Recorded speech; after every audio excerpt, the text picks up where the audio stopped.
Hello, I thought today I'd talk about money and wealth. So basically, two planets that are to do with money making planets, are Venus and Jupiter. Anywhere Jupiter sits, normally, it kind of like, particularly if it's in good condition and a good planet for that ascendant, because if you remember, there are two houses that planets actually are from. They're either friendly sun from the Sun, Moon, Mars, Jupiter group, or they are from Venus, Mercury, and Saturn group. So if Jupiter is a good planet for you, strong, and is aspecting your second house or second house ruler, or for that matter, your 11th house or 11th house ruler, or planet which rules them, then it can bring you really good gains and money. I'm not talking about lottery wins or anything like that here. This is just a different type of thing. 8th house is to do with inheritance and lottery wins. This is not to do with that at all. So if in your chart you have a strong Venus, then that is also very helpful, particularly if Venus is a good planet for your chart and is sitting in one of the angular houses, which is either 1st, 4th, 7th, or 10th. You can actually also think about it this way as well. So if it rules an angular house and it goes into a trinal house, that gives it even more strength. So for example, if you're a Capricorn ascendant and Venus is already your Yoga Karaka planet, and if it's either exalted or in Taurus or in Libra, and getting good aspects as well. So what it will do, it will actually expand that. So you will actually you'll find that money will be coming to you quite easily. Particularly if you're running the planetary period or dasha of Venus. So that planetary period will actually bring you a lot of gains, particularly if you apply yourself, because this is also, obviously, we're talking about like Capricorn or Aquarius ascendants, where Venus becomes like your Yoga Karaka planet, which means that on its own it has a lot of strength, Venus, and so if it's in good condition, hasn't got bad kind of like aspects to it, so it can bring you really good wealth.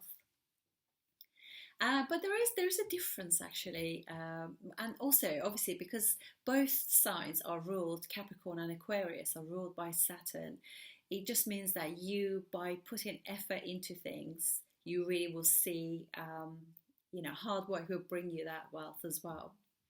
I think we find that the planet that gives most to anyone, even though we're all fearful of Saturn or we have been told to be fearful, the planet that gives you most from your hard work is always going to be Saturn. So obviously in that case, if for say Saturn ruling a Capricorn and Aquarius first sign, so if Saturn is strong as well, then definitely wealth will be will come to you, having Venus and Saturn in good condition in your chart. So that's one of the things I wanted to just say. However, I also found that if Venus is in good condition, and it's always, but if it is in a fixed house, it just means that you will also, not only will you attain money, but you will keep it as well, because fixed houses means that your assets are fixed, so you're not likely to sort of, your money situation doesn't go up and down so much. And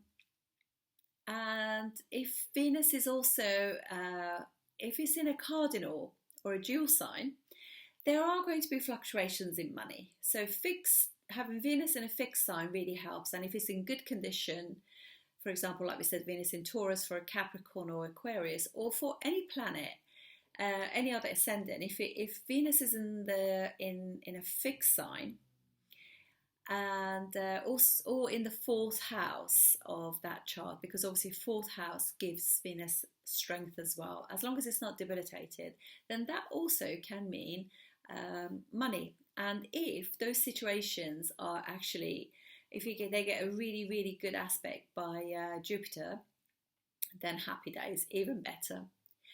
The other thing I wanted to touch on as well is the reason why I chose to do Vedic astrology is because I'm not saying anything wrong about any other type of astrology. This is just a personal thing.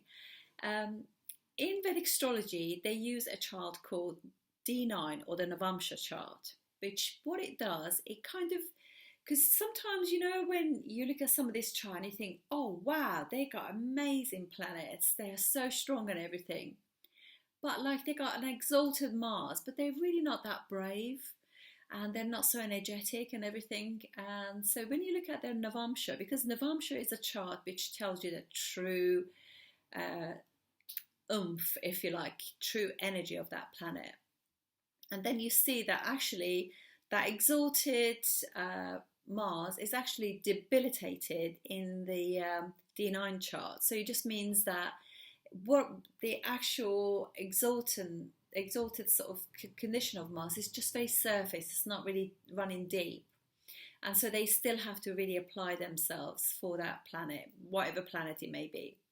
So I think if you have Venus in Taurus in your Navamsha chart, then the likelihood is that you do have good money situation, particularly if it's in a good house, like if it's in an angular sign, first, fourth, seventh, 10th, or in a trinal sign, which is house which is first, fifth, or ninth house. So that's it. That's a little insight into money and Venus in Vedic astrology, a little scratching of the surface. Obviously, you've got to also bear in mind a lot of other things are connected to this, i.e. Ashtaka Varga, which is the strength of the house that they're sitting in. That's a score that some computer softwares produce. And also the Dasha, the planetary period that you're running as well. So I look forward to seeing you on the next one. Look after yourself. Thank you. Another little note that I just remembered is also if Rahu transits your second house, right at the moment Rahu is in Taurus, so if you have a good condition Venus in Taurus, it will help you gain money, because again, that is another planet that magnifies the house that is sitting in, so that would be another one as well. Or if in your chart your Rahu is aspecting Venus, that will also, or is conjunct Venus, that will also help wealth as well. And anytime you run dasha of those planets of Rahu and Venus, if they are conjunct or aspecting each other, then that will also create the wealth as well. Particularly if it's the fifth and ninth aspect of Rahu or the conjunction. That's it. See you soon.